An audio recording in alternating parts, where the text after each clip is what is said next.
Picture a group of anatomically modern humans standing at the edge of a landscape they have never seen before. The year is approximately 70,000 years ago. The location is somewhere in northeastern Africa, possibly the Horn of Africa, possibly the Nile Corridor, possibly a coastal stretch of what is now Eritrea or Djibouti. Behind them is everything their lineage has ever known. The continent where anatomically modern humans evolved, where their ancestors lived and died for 200,000 years before this moment, where every cultural tradition they carry was developed, tested, and refined. In front of them is something else. A different landscape, different vegetation, different animal species, different smells on the wind. The Arabian Peninsula, or the Sinai, or some coastal stretch that no longer exists at the same elevation because sea levels were different then. The crossing point may have been narrow. The Bab el-Mandeb Strait separating Africa from Arabia may have been reduced to a few kilometers of open water at glacial low sea levels, or even a series of islands that allowed island hopping rather than open water crossing. And here is the critical thing to understand about this moment, the thing that fundamentally changes what kind of story this is. Nobody decided to leave Africa, not in the way that the title of this video implies. Not with intention, not with a plan, not with any awareness that they were doing something historically momentous, not with any knowledge that the continent behind them was a discrete entity called Africa that could be departed from. They were not making a civilizational decision. They were doing what human groups have always done when the landscape in front of them looked workable. They moved into it. The out-of-Africa migration, the dispersal of anatomically modern humans from their continent of origin into Eurasia, and from there into every other habitable landmass on Earth, was not a decision. It was a process, a long, ecologically driven, demographically complex process that played out across thousands of years, driven not by any destination but by the same proximate motivations that drive all animal range expansion: food availability, population pressure, and the fundamental tendency of mobile social groups to exploit productive habitat when they encounter it. Understanding this distinction between a decision to leave and a process of expansion is the key to understanding what actually drove the out-of-Africa dispersal and why it happened when it did rather than earlier or later. Begin with what was happening in Africa before and during the dispersal, because the conditions in the source population are as important as the opportunities in the destination for understanding range expansion. Anatomically modern Homo sapiens evolved in Africa.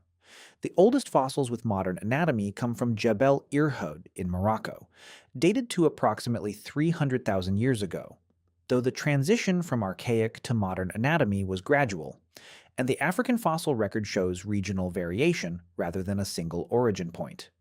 By approximately 200,000 years ago, populations with essentially modern skeletal morphology were distributed across Africa, from Morocco to South Africa, adapted to the diverse environments of the continent, from coastal zones to savannas to forests to semi-arid regions. These populations were not sitting still. Humans in Africa were moving constantly, following seasonal resources, tracking prey animal migrations, responding to drought and flood cycles, competing with neighboring groups for productive territories, and in the process continuously expanding into new areas when those areas became accessible or attractive.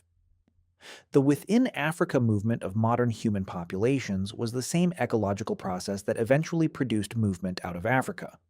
It was not categorically different in its drivers or mechanisms. The continental boundary is a post hoc human conceptual imposition on a process that recognized no such boundary. The African climate during the period leading up to the major out-of-Africa dispersal was oscillating dramatically between wet and dry phases driven by orbital cycles, the Milankovitch cycles that control Earth's climate on timescales of tens of thousands of years. During wet phases, the Sahara transformed from desert to savanna, a green Sahara with rivers, lakes, and abundant vegetation that allowed human populations to expand northward across what is normally an impenetrable barrier. During dry phases, the Sahara contracted human populations southward, forcing population concentration in refugia around permanent water sources. These climate oscillations are critical for understanding multiple things about the Out of Africa story. They explain why the dispersal happened in pulses rather than as a single continuous expansion. During wet phases, the routes north and east from Africa became viable and productive, allowing expansion. During dry phases, those routes closed and populations retreated or died. They explain why genetic analysis shows evidence of multiple dispersal events rather than a single exodus. Different wet phases allowed different population expansions, some of which left descendant populations and some of which did not. And they explain the population pressure dynamic that would have driven expansion when opportunities arose. During dry phases, when populations were concentrated in African refugia, population density increased in the remaining productive zones. Resource competition intensified. Group territories shrank. The incentive to move into newly productive habitat during the subsequent wet phase, when the Sahara greened and routes opened, was not just opportunity, but relief from the competitive pressure that had built during the preceding dry phase. The Green Sahara phases created a biological pump, concentrating populations under pressure during dry periods, and then releasing that pressure into newly available habitat as conditions improved. The populations best positioned to exploit the opening of northern routes during a wet phase were the ones that had been most compressed against the northern margins of the habitable zone during the preceding dry phase, which meant northeastern African populations had structural advantages in any northward or eastward expansion.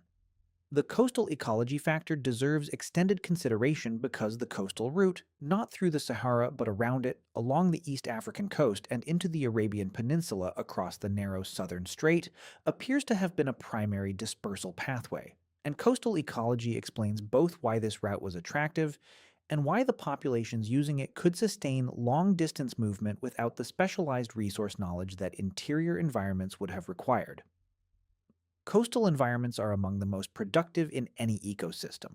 The intersection of marine and terrestrial resources creates a food security foundation that mobile populations exploiting both simultaneously are remarkably well buffered against. Shellfish, fish, marine mammals, seabirds, eggs. Marine resources are available year-round in ways that terrestrial resources in many environments are not, and they require relatively simple technology compared to coordinated large-game hunting to exploit effectively. The caloric density and nutritional completeness of marine diets supports population growth and reduces the energetic costs of the high mobility that coastal range expansion requires. A population moving along a coastline was not moving into unknown territory, requiring new ecological knowledge at every step. Coastal ecology is relatively consistent along any given coastline. The same resources available in one location are available at the next stretch of coast, with local variation, but without the radical ecological transitions that interior routes through diverse terrestrial biomes would involve. A group that understood how to exploit coastal resources could move along a coastline with remarkable speed and ease, always finding familiar resources in familiar ecological contexts. This coastal buffering may explain one of the most puzzling aspects of the Out of Africa dispersal: the apparent speed with which early modern humans reached southern Asia and Australia. Archaeological and genetic evidence suggests that modern humans reached Australia approximately 65,000 years ago, which is remarkably quickly after the earliest evidence of dispersal from Africa. Coastal movement along the Indian Ocean rim, exploiting the consistent productivity of tropical and subtropical coastal ecosystems, could have maintained population expansion rates that covered the distance from eastern Africa to Australia in thousands rather than tens of thousands of years. The Arabian Peninsula played a complicated role in the dispersal story. Sometimes a barrier, sometimes a corridor, depending on climatic conditions. During peak arid phases, the Arabian interior was essentially uninhabitable desert. During wet phases, and there were several wet phases between 100,000 and 50,000 years ago that transformed the Arabian Peninsula into productive savanna with rivers and lakes. Arabia became a productive landscape that supported both animal populations and the human groups that followed them. Genetic and archaeological evidence both point to multiple dispersal events from Africa into Arabia and the broader Middle East over this period, not all of which left substantial descendant populations. The major out-of-Africa dispersal that produced the ancestors of all non-African people alive today appears to have occurred approximately 60 to 70,000 years ago, based on mitochondrial DNA and Y chromosome phylogenies, though some researchers argue for an earlier timing based on archaeological evidence and autosomal genetic analysis. By the way, if you want to go even deeper into the secret lives of ancient humans, I just launched a full course called The Secret Lives of Ancient Humans. 10 modules, 3+ hours of content covering everything we never talk about on YouTube. What they feared, how they communicated, what hunted them, and much more. Plus an exclusive PDF guide included. Link in the description. See you inside. The debate between single dispersal and multiple dispersal models for the out-of-Africa expansion reflects the genuine complexity of the genetic and archaeological evidence. The genetic evidence is relatively consistent with a single major founding event. All non-African populations show a shared set of genetic signatures consistent with descent from a common founding population that left Africa in one wave. But the archaeological evidence for modern human presence in the Middle East and South Asia extends back to 100,000 years ago in some interpretations, substantially earlier than the genetic bottleneck suggests for the founding event of non-African populations. The resolution that many researchers favor is a model of multiple dispersals where earlier dispersals into the Middle East, perhaps 100,000 years ago, either went extinct without leaving substantial genetic descendants or were absorbed into later expanding populations, and the founding event of all living non-African populations represents a specific later dispersal approximately 60 to 70,000 years ago, whose descendants expanded rapidly and numerically dominated the genetic landscape of Eurasia. This model accommodates both the genetic evidence for a relatively recent common ancestor of non-African populations and the archaeological evidence for earlier modern human presence in parts of southwestern Asia. It also fits with the climate record. The period around 60 to 70,000 years ago includes a climatic event, possibly related to the Toba volcanic eruption approximately 74,000 years ago, that could have disrupted earlier dispersed populations, while the subsequent recovery period created conditions favorable for rapid expansion of the populations that survived. The Toba catastrophe's role in the out-of-Africa story is contested, but fascinating. Some researchers have proposed that Toba essentially reset the human population both within Africa and in any populations that had already dispersed into southern Asia, eliminating or dramatically reducing earlier dispersed populations and creating the genetic bottleneck visible in non-African genomes. The population that subsequently re-expanded out of Africa would then have been a post-Toba founding population, explaining the genetic bottleneck signature. Others argue that the Toba impact on human populations was less severe than initially proposed, that populations in certain refugia, particularly coastal populations less affected by the volcanic winter, survived the event, and that the genetic bottleneck reflects the normal founder effect of a small expanding population rather than a catastrophic global reduction. What is clear from the genetic evidence is that the populations that founded all non-African human lineages were small. The effective population size of the out-of-Africa founding population is estimated at only a few hundred to a few thousand individuals based on the degree of genetic diversity shared by all non-African populations. The entire non-African genetic diversity, the genomes of 5 to 6 billion people, descends from this remarkably small group of founders. The question of what actually drove these specific people to cross into Arabia or through the Sinai comes back to the fundamental point made at the beginning. They were not crossing anything with awareness of a continental boundary. They were following resources.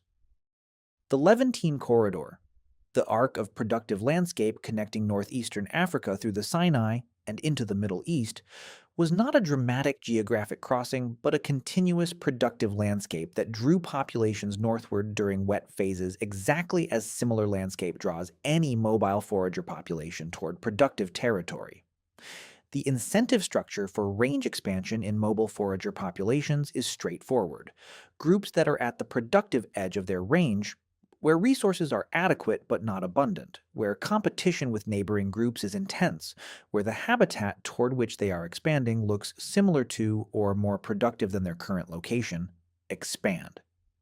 They do not make a decision to expand in any grand sense.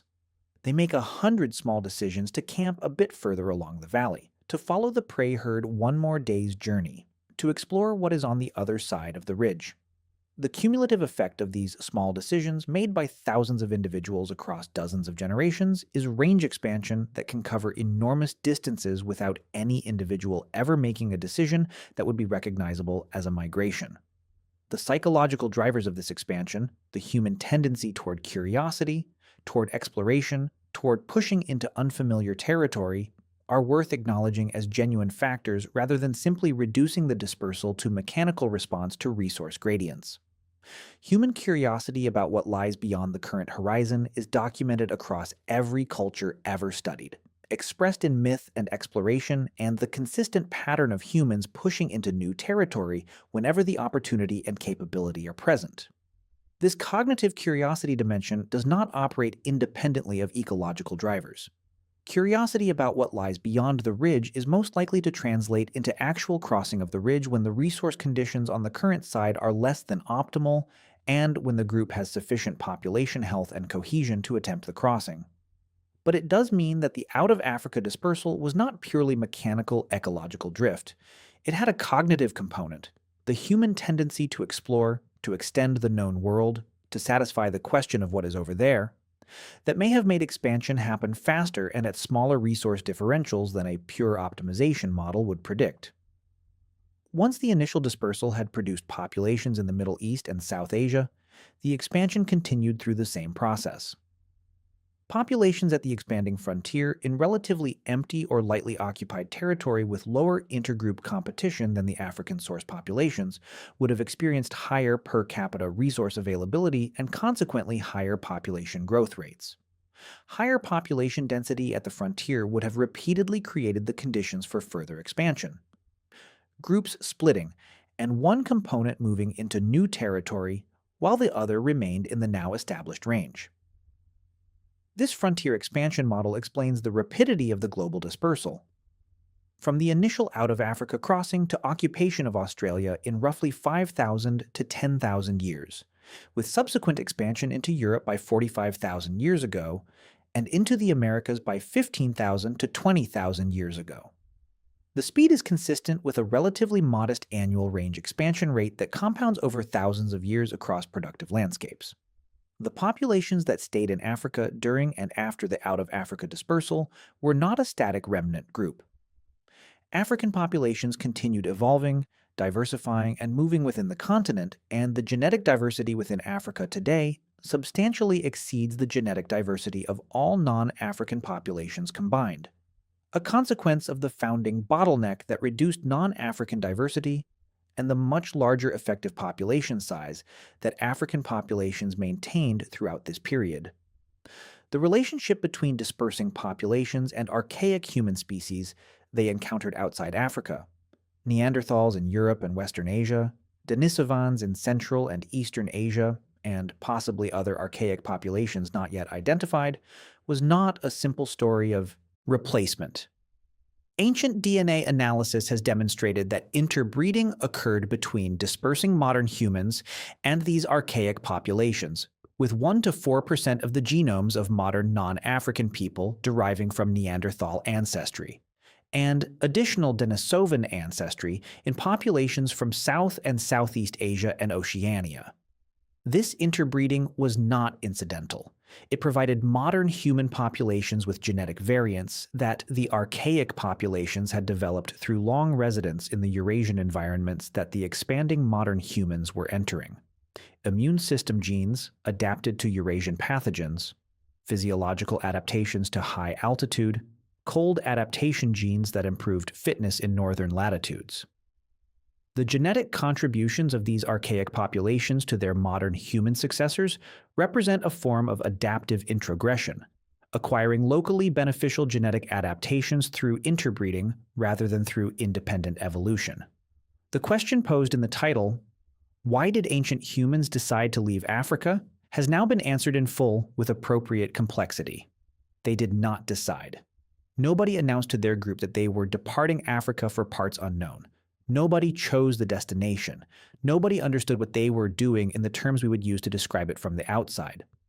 What happened was a process of range expansion driven by climatic cycles that periodically opened and closed dispersal routes, by population growth that repeatedly created resource pressure at the expanding frontier, by the consistent human tendency to move into productive habitat when it becomes accessible, and by the small decisions of thousands of individuals across hundreds of generations that cumulatively produced the global distribution of human populations that covers the Earth today. The people who crossed into Arabia were following prey and looking for water and moving toward better land. Their children moved a bit further. Their grandchildren moved further still. Eventually, a descendant of these moving people stood on a shore in Southeast Asia looking at a horizon that contained Australia, and made the decision to build a watercraft and cross, and the last major continental expansion of the human species was underway. Nobody left Africa. Everybody just kept moving toward what looked better than where they were.